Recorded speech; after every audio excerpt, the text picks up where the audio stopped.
Namaku Sari, umurku 28 tahun. Aku tinggal di sebuah desa kecil di Banyuwangi, tempat di mana sawah menghampar sejauh mata memandang dan angin selalu membawa harum wangi tanah yang baru dibajak. Hidup di desa memang jauh dari kata mewah, tapi ada ketenangan yang tak bisa dibeli dengan uang. Suasana pagi yang selalu ditemani suara burung, embun di daun padi, dan obrolan ringan di warung kopi. Disinilah aku membangun hidupku bersama suamiku, Mas Darto. Mas Darto adalah seorang petani, anak asli desa ini yang dikenal orang sebagai sosok pekerja keras dan jujur. Kami menikah 5 tahun yang lalu setelah dijodohkan oleh orang tua. Jujur saja, awalnya aku nggak langsung cinta, tapi seiring waktu, rasa itu tumbuh pelan-pelan. Dia memperlakukanku dengan baik, selalu pulang tepat waktu, dan jarang marah. Kalau pun marah, nadanya tetap lembut. Paling-paling dia hanya diam dan pergi ke sawah, menenangkan diri di antara batang padi yang tinggi. Setiap pagi, aku sudah terbiasa bangun lebih dulu, menyiapkan sarapan dan bekal untuk Mas Darto, nasi hangat, tempe goreng, sambal terasi, dan teh manis dalam botol. Setelah itu, aku antar ke sawah, menyusuri jalan setapak yang dibatasi semak liar.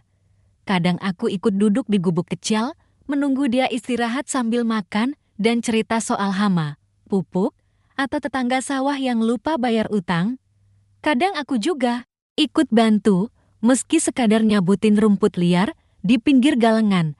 Aku bukan petani, tapi aku mencoba memahami dunianya, dunia yang penuh lumpur, panas matahari, dan kerja keras dari subuh hingga senja.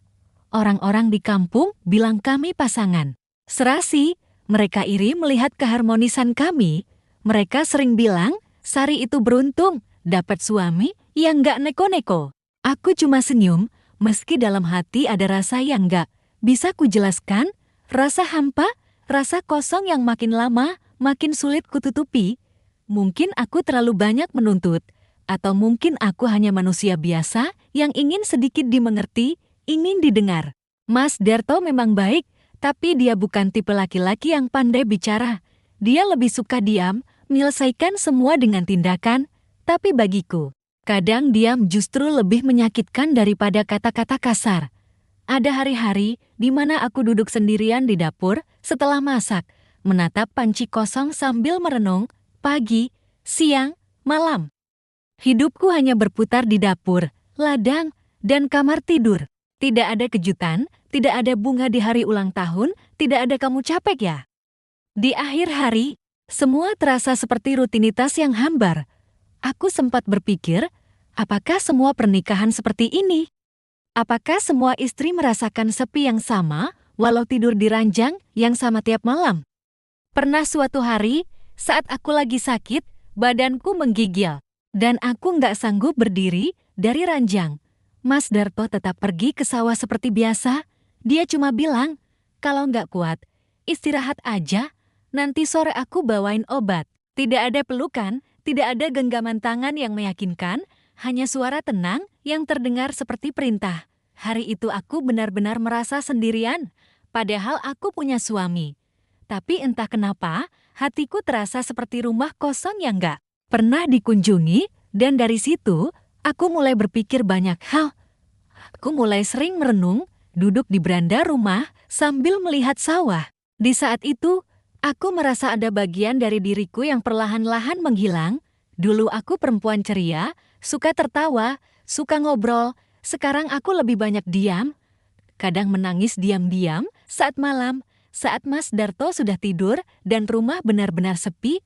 Aku tahu, mungkin aku terdengar egois. Tapi aku cuma ingin dicintai seperti perempuan pada umumnya, ingin merasa spesial, ingin dipeluk, bukan hanya disentuh, ingin didengar, bukan sekadar dilihat, tapi semua itu terasa mewah untukku sekarang.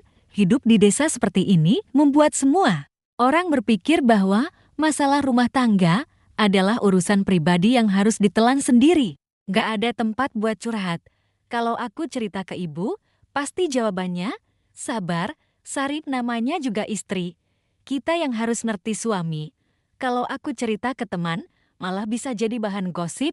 Jadi aku simpan semua sendiri, seperti petani. Menyimpan benih dalam karung, menunggu musim yang tepat untuk menanam. Atau mungkin, membusuk perlahan. Aku pun tak menyangka hidupku yang tenang di desa ini bakal berubah. Karena seseorang dari masa lalu datang. Sore itu, aku pergi ke pasar, mau beli tempe dan sayur lodeh untuk masak malam. Di antara keramaian pasar tradisional, aku dengar seseorang memanggil namaku, Sari. Aku menoleh dan di sana berdiri seorang pria dengan kemeja sederhana dan senyum yang langsung membawaku ke masa lalu, Bima, cinta pertama yang tak pernah benar-benar selesai. Mataku membelalak. Rasanya seperti melihat hantu masa lalu yang muncul tiba-tiba, tapi senyumnya masih sama. Hangat matanya masih bisa membuat jantungku berdetak lebih cepat. Bima? Aku nyaris tak percaya. Suara ini, wajah ini, pernah begitu dekat denganku. Kami ngobrol sebentar, sekadar tanya kabar dan alasan dia kembali ke kampung. Katanya dia baru pulang dari kota, ingin memulai usaha pupuk organik dan bantu-bantu keluarga. Aku cuma tersenyum, menahan semua rasa yang mendadak muncul kembali. Padahal sudah 5 tahun aku menikah. Tapi kenapa sekarang, saat hidupku sudah tenang, dia datang lagi? Aku pikir pertemuan itu cuma sebentar, tapi ternyata tidak. Sejak saat itu, semuanya berubah, dan aku tak tahu apakah aku siap menghadapi badai yang sedang mendekat.